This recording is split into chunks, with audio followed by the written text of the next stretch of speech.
For the final set review of BT22 Cyber Eden, it's exploring the remaining CS cards of the set. More extensively, it's Aiba and the characters you can select from when playing Cyber Sleuth and the Remnant Royal Knights. But after reviewing each of these cards, I will also touch on the new CS engine that was brought up on Bandai's newest video in sequencing and combos. If you haven't checked that out, the link is in the description. Numemon is the last egg of the set and is a Digimon with an inheritable your turn once per turn effect, in which when effects place CS trait Digimon cards into this Digimon's Digivolution cards, it may Digivolve into a CS trait Digimon card in the hand with the Digivolution cost reduced by 1. This is critical to some degree, and while you mostly want card draw at level 2 effects, the level 3s for this set largely support this. Take Terriermon for example. This Digimon Digivolves for 1 from a green or yellow level 2, but a CS trait one specifically for a cost of 0. It has a your turn effect in which once per turn, when effects place Digimon cards with the CS trait into the Digivolution sources, if you have 1 or fewer tamers, you may play one tamer with the CS trait without paying the cost. This is a godly level 3 for an effect. It's inheritable as a main effect where once per turn, by placing this CS trait Digimon's top stacked card as its bottom Digivolution card, you draw 1. See where the draw power is? Palmon likewise has the same inheritable, but when you tuck a CS trait Digimon into the sources, you gain 1 memory. Meaning with that Numemon effect, you could tuck the level 4 on top of this, gain 1 memory, then immediately Digivolve into another level 4 for reduced 1 Evo cost for a net loss of 0 memory. And lastly, Hagurumon rounds out the level 3s with the same inheritable as both Terriermon and Palmon, but hits a Digimon on the board for a minus 3000 DP reduction. These 3 Digimon are fantastic starts to the CS archetype line, and provide a lot of flexibility with how many CS tamers and Digimon there are. Naturally, because these 3 Digimon are featured, we'll also see their respective level 4s. Gargomon ups the ante from Terriermon in that when Digivolving, if you have 1 or fewer tamers, you may play 1 tamer card with the CS trait from the hand without paying the cost. Combining Terriermon, this means you have a chance to play 2 tamers in quick succession. Inheritable wise, it's all turns DP buff. Togemon provides an on-play when Digivolving effect that gives one of your Digimon plus 3000 DP for the turn. But if this Digimon stack has 2 or more same level cards, this Digimon gains Raid and Piercing for the turn. The only thing that mildly bugs me is that the Digivolution cost is 2 from only CS trait Digimon. Meaning if you wanted to try something like Palmon and Palmon X, you're going to have to pay the full memory. Naturally, since it's red, this Digimon's only a your turn inheritable DP buff.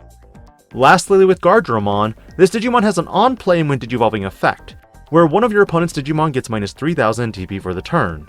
Then if this stack has 2 or more same level cards, you Digivolve 1 on one of your opponent's Digimon. I'm going to come out and say that this Digimon's pretty good as well, for the fact that it can probably clear level 4s on the board if they have only a level 3 under them. First you DP reduce, and if you have the sources, the downgrade should delete the level 3. As for the inheritable, it's an opponent's turn DP buff of 2000 DP. But aside from these 6 core pieces, these Digimon all relate to the tamer, Aiba. Aiba is a 4-cost white tamer that's start of main. If your opponent has a Digimon, you gain 1 memory. Your turn when any of your Digimon Digivolve into a Digimon with the CS trait. If it has a Digivolution card with the same level as the Digivolve Digimon, by suspending this tamer, that Digimon may Digivolve into a Digimon card, with the CS trait in your hand without paying the cost. Suddenly, Numemon and all the other Digimon have a very clear cohesive line. But what else really makes the CS engine so great? Hilariously, you've got some remaining members who do work in the games. Goldnumemon, for example, is a new variant that Digivolves from any level 4 with Numemon in its name, or a level 3 with the CS trait for a cost of 2. On play, and when Digivolving, give one of your opponent's Digimon security tech minus 2 until their turn ends.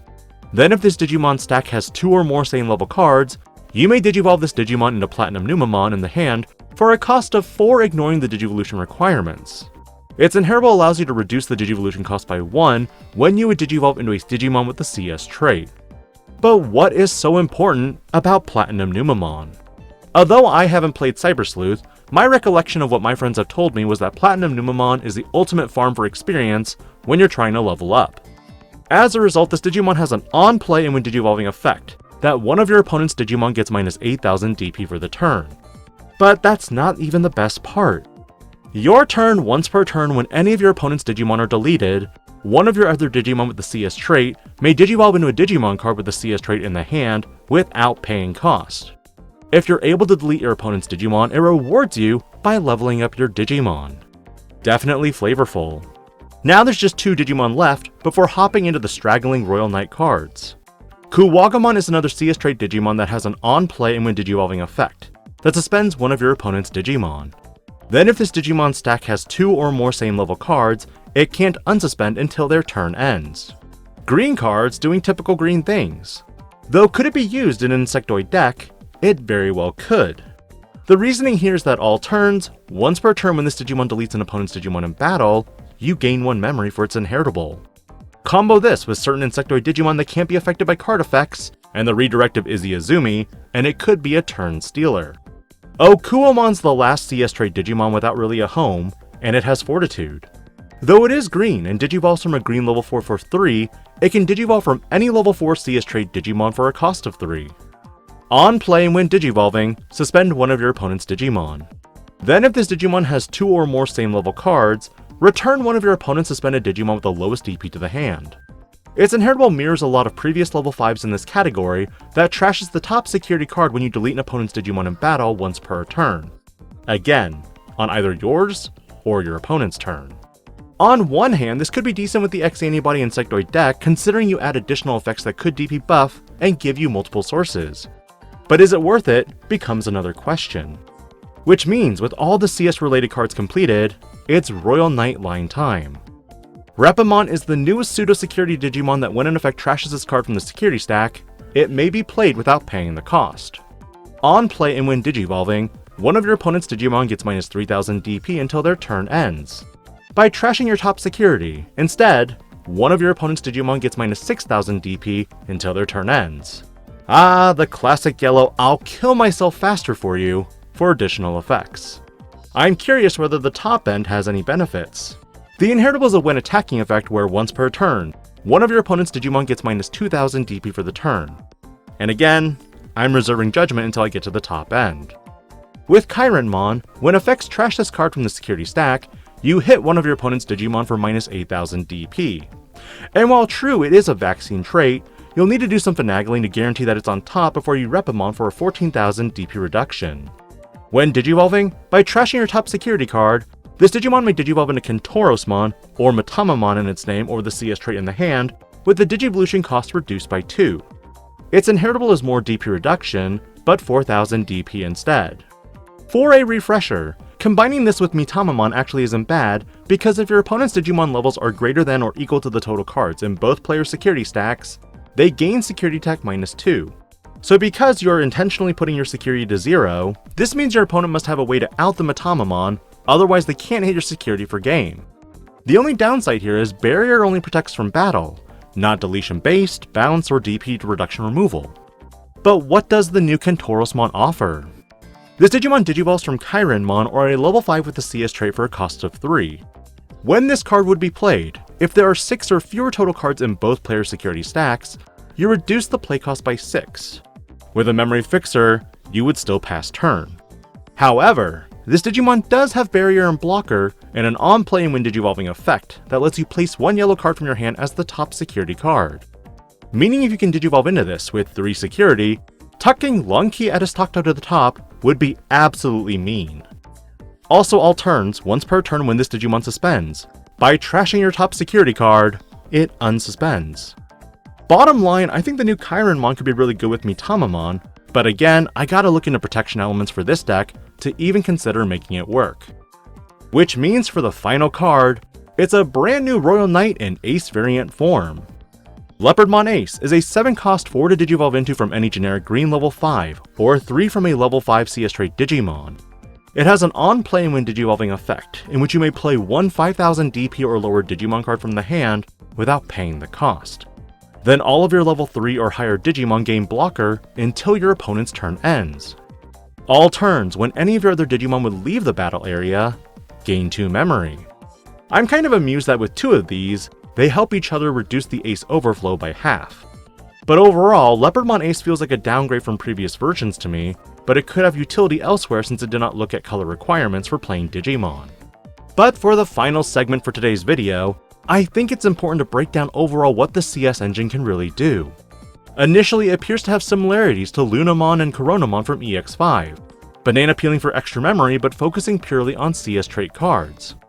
Using the same example from BT22's Spotlight deck introductions, palmon will arguably be one of the cornerstone cards for this archetype. Because in a hypothetical, let's say your opponent was kind enough to give you 2 memory to work with, and you have Numemon in the Digivolution sources as well. When you Digivolve into Gargomon, if you don't have any CS tamers in play, you may play 1 tamer card with the CS trait. And oh look! Free tamer!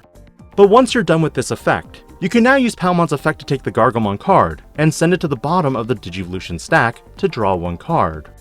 But as Palmon reappears, you gain 1 memory at effect resolution because something was tucked. Neat, right? This means Gargomon's overall evo cost at this point is 1 memory. But now with Numemon, because the CS trait Digimon was placed into the sources, you can now Digivolve immediately into another level 4 with the cost reduced by 1 for a net memory loss of 0. Should you go in another Gargomon, if you had 1 or fewer tamers, it's another free tamer to play. But you could also pivot off of this and go into togemon to have a Digimon that gets plus 3000 DP for its Digivolve effect, and the plus 1000 DP from Gargomon. Not to mention, now that you have 2 or more same level cards in the stack, the Digimon will have Raid and Piercing. And if togemon was ultimately what you went into, you could then Digivolve into say Rise Greymon for another tamer play, or even Infamon if you're trying to stick this Digimon on the board.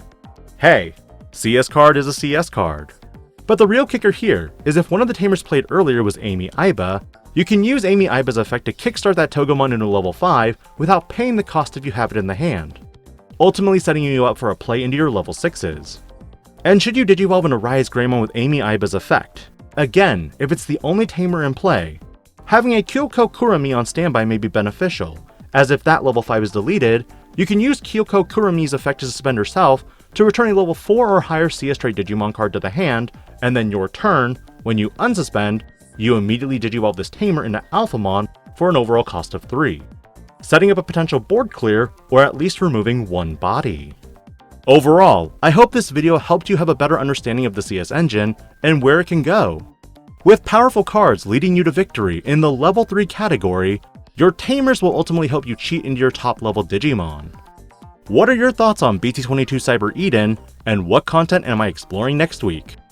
I'll likely take a break for a day or 2 and get around to that EX9 statistics video, but also be prepared for a mega box opening of BT22. Pre-release is the 18th, and it's going to be chaotic. This is DIGI-PANDA, logging out.